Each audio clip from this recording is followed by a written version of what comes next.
മലയാളികൾ ഇതുവരെയും കണ്ടു ശീലിച്ചിട്ടില്ലാത്ത ഒരു കാഴ്ച അനുഭവമാണ് മലൈക്കോട്ടെ വാലിബനിലൂടെ ലിജോ ജോസ് പെല്ലിശ്ശേരി സമ്മാനിച്ചത്. മോഹൻലാലും മറ്റ് കഥാപാത്രങ്ങളും ഒപ്പം ലിജോയുടെ ഗംഭീര ഫ്രെയിമുകളുമാണ് പ്രേക്ഷകർ ആഘോഷിച്ചുകൊണ്ടിരിക്കുന്നത്. ലിജോ പറഞ്ഞതുപോലെ തന്നെ ഒരു അമർ ചിത്രകഥ വായിക്കുമ്പോൾ ഓരോ താളുകളും മറിയുമ്പോഴുള്ള കാഴ്ചാനുഭവം. ഒരു കഥയിൽ നിന്ന് തുടങ്ങി എന്നാൽ മുറിയാതെ അടുത്തതിലേക്ക് പോകുന്ന ഒരു മല്ലന്റെ കഥ, വാലിബൻ എന്ന മല്ലന്റെ യാത്രകൾ, കണ്ടുമുട്ടുന്ന മനുഷ്യർ, പന്തയം വെച്ചും പൊടുന്നനെ ഉണ്ടാകുന്നതുമായ പോരുകൾ, ഇതെല്ലാം കണ്ടു ശീലിച്ച സ്ഥിരം ശൈലികളിൽ നിന്നും വ്യത്യസ്തമായാണ് പ്രേക്ഷകർക്ക് അനുഭവവേദ്യമായത്. ഇതിനിടെ സോഷ്യൽ മീഡിയയിൽ ട്രെൻഡിംഗ് ആകുന്നത് മലയാള സിനിമയിൽ ഒരു പഴയകാല വില്ലനാണ്. ഒരു കാലത്ത് മലയാള സിനിമയിൽ വില്ലൻ വേഷങ്ങളിൽ തിളങ്ങിയ വിനോദ് കോഴിക്കോട്. വിനോദ് കോഴിക്കോടിന്റെ വാലിബനിലെ കഥാപാത്രമാണ് ഇപ്പോൾ സോഷ്യൽ മീഡിയയിലെ സിനിമാ ഗ്രൂപ്പുകളിൽ ചർച്ചയാകുന്നത്. വിനോദിന്റെ കഥാപാത്രം ശ്രദ്ധ നേടിയെങ്കിലും പലർക്കും പെട്ടെന്ന് ഈ താരത്തെ മനസ്സിലായില്ല എന്നതാണ് സത്യം. വിനോദ് കോഴിക്കോടാണ് ഈ കഥാപാത്രം ചെയ്തതെന്ന സംഭവം സോഷ്യൽ മീഡിയയിൽ ചർച്ചയായതോടെയാണ് പലരും മനസ്സിലാക്കുന്നത്. സിനിമയിൽ മോഹൻലാൽ അവതരിപ്പിച്ച മലൈക്കോട്ടെ വാലിബൻ എന്ന മല്ലൻ അടിവാരത്തൂരിൽ നിന്നും കേളുമല്ലനെ തോൽപ്പിച്ചെത്തുന്നത് മാങ്ങോട്ട് കളരിയിലാണ്.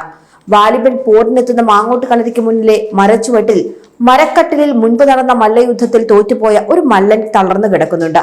തളർന്നു കിടക്കുന്ന ഈ കഥാപാത്രമാണ് വിനോദ് കോഴിക്കോടിന്റേത്.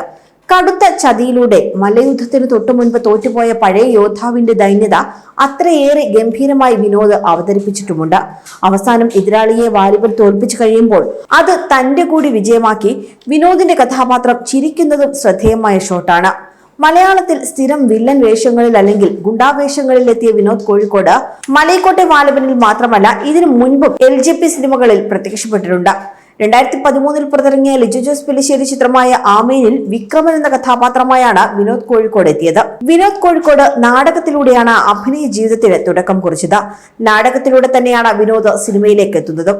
അങ്ങാടിക്കപ്പുറത്താണ് വിനോദിന്റെ ആദ്യ സിനിമ. IV ശശിയായിരുന്നു ചിത്രത്തിന്റെ സംവിധായകൻ. അടിവേരുകൾ, മഹായാനം, പെൺസിംഹം, നാടുവാഴികൾ, പഞ്ചാഗ്നി, കേരള ടുഡേ, കമലദളം, ജല്ലിക്കെട്ട്, മേരെ പ്യാരെ ദേശവാസിയും തുടങ്ങി 30ഓളം സിനിമകളിൽ വിനോദ് കോഴിക്കോട് അഭിനയിച്ചിട്ടുണ്ട്. അതേസമയം പകരം വെക്കാനാകാത്ത പ്രകടനം തന്നെയാണ് ചിത്രത്തിൽ ഓരോരുത്തരും കാഴ്ചവെച്ചിരിക്കുന്നത്. അയ്യനാരായ ഹരീഷ് പെരടി, ചമതകനായെത്തിയ ഡാനിഷ് ഷെയ്ഡ്, ചിന്നപ്പയ്യനായ മനോജ് മോസസ്, ജവന്തിയായെത്തിയ ബംഗാളി നടി കഥാനന്ദി, രംഗപട്ടണം രംഗറാണിയായി എത്തിയ സൊനാലി കുൽക്കർണി, രംഗറാണിയുടെ സന്തത സഹചാരി തേനമ്മയായ സഞ്ജന ചന്ദ്രൻ, ആൻഡ്രിയ റവേരയുടെ മെക്കാള മഹാരാജ്, ഡിയാന നസോനോവയുടെ ലേഡി മെക്കാള തുടങ്ങിയ കഥാപാത്രങ്ങളെല്ലാം തന്നെ തിയേറ്ററിൽ നിറഞ്ഞ കയ്യടിയാണ് നേടുന്നത്. അതേസമയം വാലിബനെതിരെ ഉയരുന്ന വിമർശനങ്ങളോട് ലിജോ ജോസ് പെല്ലിശ്ശേരി നിർമ്മാതാവ് ഷിബു ബേബി ജോണും പ്രതികരിച്ചിരുന്നു. എന്തുകൊണ്ടാണ് ഈ ഹെയ്റ്റ് ക്യാമ്പയിൻ എന്ന് തനിക്ക് മനസ്സിലാകുന്നില്ല എന്നായിരുന്നു ലിജോ പ്രസ് മീറ്റിൽ പറഞ്ഞത്. മലൈക്കോട്ടെ വാലിബനേക്കാൾ വലിയ ക്യാൻവാസിൽ പറയേണ്ട ചിത്രമാണ് വാലിബന്റെ തുടർ കഥകളെന്നും വാലിബൻ വേണ്ട വിധത്തിൽ സ്വീകരിക്കപ്പെട്ടിട്ടില്ല എങ്കിൽ അത്തരം ഒന്നിലേക്ക് കടക്കാനാകില്ല എന്നും ലിജോ പറഞ്ഞിരുന്നു. മലയാളത്തിലെ ഏറ്റവും മോശം സിനിമ എന്ന രീതിയിലുള്ള പ്രചാരണം തന്നെ ഏറെ വിഷമിപ്പിച്ചുവെന്നും അത് കണ്ടപ്പോഴാണ് പ്രതികരിക്കാൻ തീരുമാനിച്ചതെന്നുമാണ് ലിജോ ജോസ് പെല്ലിശ്ശേരി വാർത്താ സമ്മേളനത്തിൽ പറഞ്ഞത്. കൂടുതൽ വാർത്തകൾക്കായി B4 Blaze ഫോളോ ചെയ്യൂ, സബ്സ്ക്രൈബ് ചെയ്യൂ.